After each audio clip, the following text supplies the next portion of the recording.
नमस्कार विद्यार्थी मित्रांनो, आज आपण वर्ग 8 विषय मराठी आज कविता शिकणार आहोत। मागील तासिकेला आपण व्याकरणाचा भाग तुम्हाला पाठवला होता व्हिडिओद्वारे। त्यापूर्वी पाठ 11 आपण स्वामी विवेकानंदाचा घेतलेला आहे, व्हिडिओद्वारेच पाठवलेला आहे। त्याचं देखील लेखन तुम्ही केलेलं असणारच। आज आपण कविता शिकूया। गोधडी, कवी आहे डॉक्टर कैलास दौंड। डॉक्टर कैलास दौंड यांची ही कविता आज अभ्यासणार आहोत। या शीर्षकावर किंवा आपल्या काय ध्यानात येते हे लक्षात घ्यायचं आहे। कवी हे अत्यंत सर्जनशील कवी आहेत। सर्जनशील म्हणजे त्यांना नवनवीन काही कल्पना सुचतात आणि त्या सूचनांचं ते शब्दबद्ध रीतीने मांडणी करतात आणि त्या मांडणीमधून त्यांचं साहित्य निर्माण होतं। जसं त्यांच्या मराठी ग्रामीण कादंबऱ्या आहेत। ग्रामीण जीवनाचे वास्तव चित्रण त्यांच्या पुस्तकातून मोठ्या प्रमाणावर दिसून येतं। ग्रामीण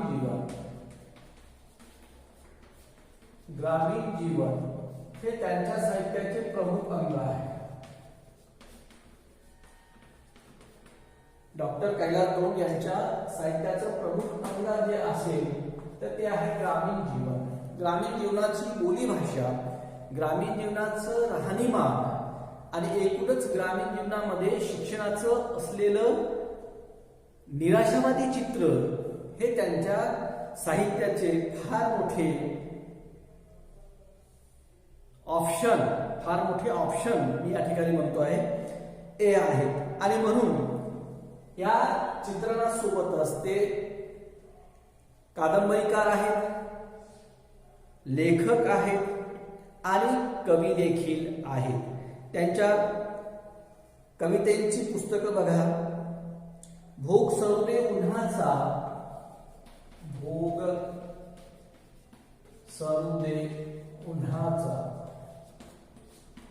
हे एक काव्यसंग्रह आहे त्यांचा। त्यानंतर वसान हा दुसरा काव्यसंग्रह आहे। त्यानंतर अंधाराचा गाव माझा, अंधाराचा गाव माझा हा देखील त्यांचा काव्यसंग्रह आहे। आणि उसाच्या कविता, उसाच्या कविता ही त्यांची सगळी प्रसिद्ध कविता संग्रह, प्रसिद्ध कविता संग्रह। कवीचा परिचय पाहत असताना या पुस्तकाचा आणि या ग्रामीण बोली भाषेचा मी या ठिकाणी म्हटलेलं आहे की ग्रामीण जीवन हे त्यांच्या लेखनाचं प्रमुख अंग आहे। आणि मग त्या अनुषंगाने आपण मराठी भाषेकडे किंवा कैलास दौंड यांच्या साहित्याकडे पाहूया। आता यांचे काव्यसंग्रह आहेत। हे काव्यसंग्रह मी मुद्दाम फळ्यावरती लिहिले की तुमच्या ते परिचयातून लक्षात यावं। कविता पुढे पाहणार आहोत, पण त्यापूर्वी मला असं वाटलं की ही पुस्तके तुमच्या लक्षात यावी आणि ती या अनुषंगाने यावी की ग्रामीण जीवन आहेत का, यांचं तर प्रमुख अंग या साहित्याचं ग्रामीण जीवन आहे। मग खरंच आहे का? तर मग आपण पहिल्या कविता संग्रहापासून विचार करूया। भोग दे सरुदे उन्हाचा, हे जे ऊन आहे ह्या उन्हाला कष्ट असा शब्द मी देतोय। कदाचित कवी देखील ती संकल्पना मान्य करणार। उन्हाचे चटके कुठं बसते? जो मनुष्य काम करतो, जो मनुष्य काबाड कष्ट करतो आणि त्या काबाड कष्टाला कवीने ऊन हा शब्द दिलेला असावा। आणि भोग म्हणजे आपली जगण्याची जीवन जगण्याची जी पद्धती आहे ती जीवन जगत असताना जे काही उन्हाळे पावसाळे आपण भोगत असतो, असं भोगलेलं जीवन, असं भोगलेलं दुःख, असं भोगलेलं आयुष्य या शब्दांमध्ये ग्रामीण टच आहे, म्हणजे ग्रामीण जीवन आहे। आणि म्हणून तो काव्यसंग्रह आपल्याला ग्रामीण बोलीभाषेतला वाटतो. आणि मी या ठिकाणी म्हटलेलं आहे की ग्रामीण जीवनाचं त्याचं प्रमुख अंग आहे. दुसरा काव्यसंग्रह वसान, हे वसान सुद्धा अशाच प्रकारचा काव्यसंग्रह आहे. ग्रामीण बोलीभाषेतला कडच्या वसानला सुद्धा आहे.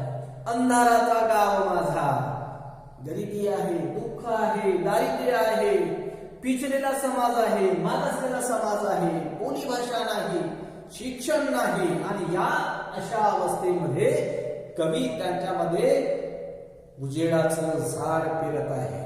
कशाला म्हटलं उजेडाचं झाड? उजेडाचं झाड म्हणजे शिक्षण, एज्युकेशन.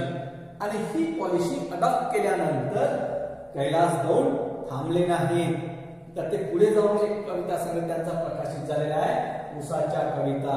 हा तर अत्यंत जिव्हाळ्याचा विषय आहे. आज आता ऊस कापण्याचा हंगाम येतो, सुगी असते, सीझन असते, आणि त्या सीझन मध्ये गोर गरीब काबाड कष्ट करणारे लोक उसाचे ज्या ज्या ठिकाणी मळेच्या मळे असतात त्या ठिकाणी कामगार म्हणून जातात, आणि त्या कामावर गेल्यानंतर त्यांच्या लेकरांची शाळा टोटली बंद होऊन जाते.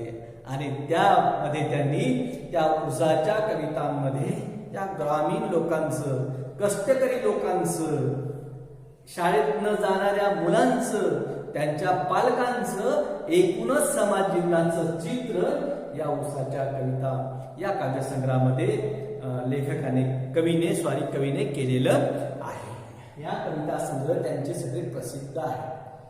या प्रसिद्ध कविता संग्रहानंतर त्यांनी एक कथा संग्रह लिहिलेला आहे. कथा संग्रह, कथा देखील त्यांच्या प्रसिद्ध आहे. त्या कथा संग्रहाचं नाव मी या ठिकाणी सांगतो आहे, एका सुगीची अखेर. एका सुगीची अखेर हा एक कथा संग्रह त्यांचा प्रसिद्ध आहे.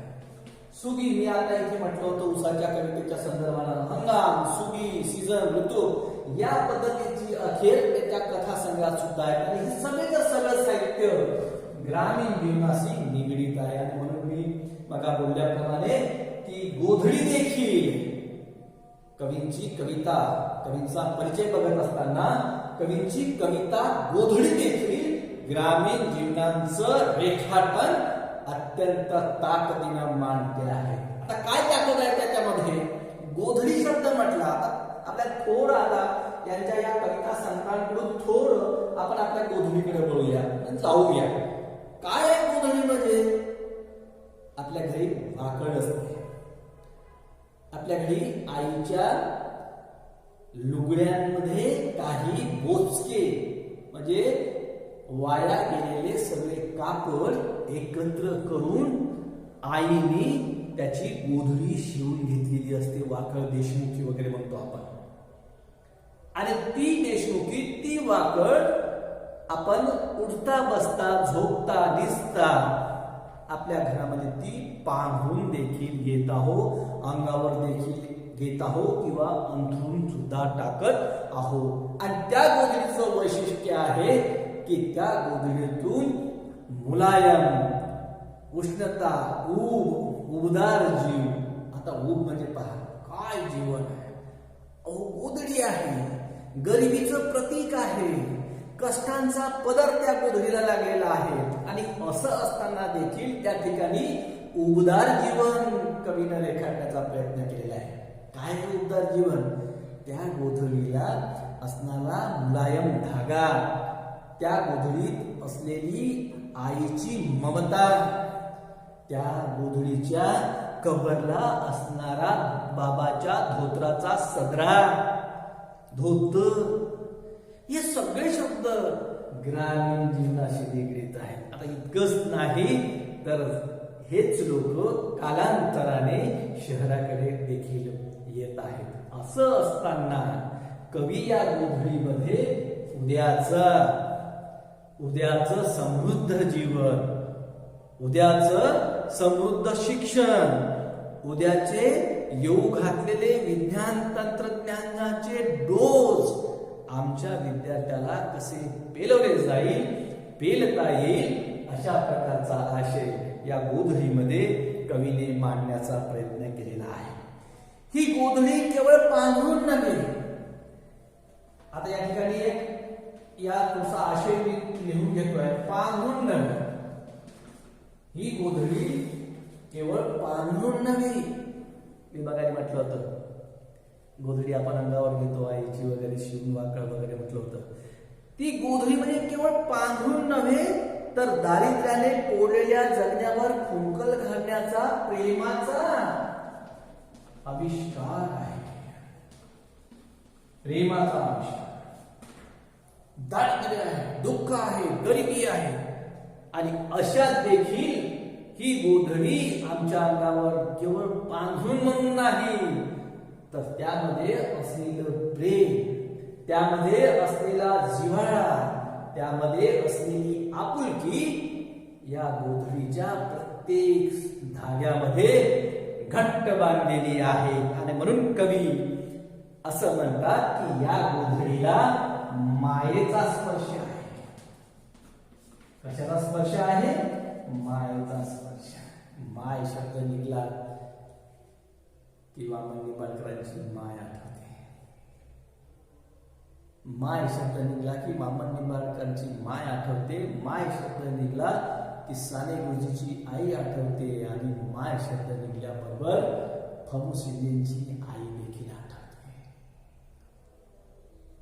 लगड्याचा पाय, दुधाची साय, कधी सरते नाही होतही नाही अशी आमची आई, फमू शिंदे म्हणतात. आणि म्हणून या मायेचा स्पर्श या गोधडीमध्ये आहे असं कवी सांगत आहे. काय आहे मायेचा स्पर्श? जे न देखे रवी माय माय असते. माय ही कधी कुणालाही दुखवत नाही. मायचं मन प्रचंड प्रेमानं, आपुलकीनं, जिव्हाळ्याने, स्नेहाने भरून असते. आणि म्हणून मायेचा स्पर्श कवीने या गोधडीला देण्याचा प्रयत्न केलेला आहे. परत दुसरा एक मुद्दा त्या ठिकाणी कवीने म्हटलेला आहे की गोधडी ही आई बाबांच्या कष्टाचं प्रतीक. कष्टाचे प्रतीक. काय म्हटलेलं आहे गोधडीला? आणि कोणाचे कष्ट? आई वडिलांचे, आई बाबांचे. आई बाबांचे कष्ट गोधडी. आई बाबांच्या कष्टांचं प्रतीक म्हणजे काय? गोधडी. असा सुद्धा आशय या गोधडी नावाच्या कवितेमध्ये डॉक्टर कैलास दौंड अत्यंत सुरेख पद्धतीनं रेखाटण्याचा प्रयत्न करतात. आणि मग पुढे जाऊन असं म्हणतात की या सगळ्या गोष्टी एका आठवणीच्या भावबंधनात. आठवण कोणती आठवण? आई वडिलांचे कष्ट, आई वडिलांचं सुख, आई वडिलांचं दुःख, आई वडिलांनी लेकरांसाठी करून ठेवलेले सगळे संदर्भ, या सगळ्यांच्या आठवणी त्या गोष्टी रूपाने त्या गोधडीमध्ये बांधण्याचा, रेखांकित करण्याचा प्रयत्न कवीनं केलेला आहे. आणि या कवितेतला एक कौटुंबिक नातं, एक कौटुंबिक नात्याचे संबंध या कवितेमध्ये गुरफटण्याचा प्रयत्न कैलास दौंड यांनी केलेला आहे. मित्रांनो, उद्याला किंवा पुढील तासिकेला ही कविता आपण अत्यंत चांगल्या पद्धतीने समजून घेऊया. तूर्त आता एवढेच थांबतो.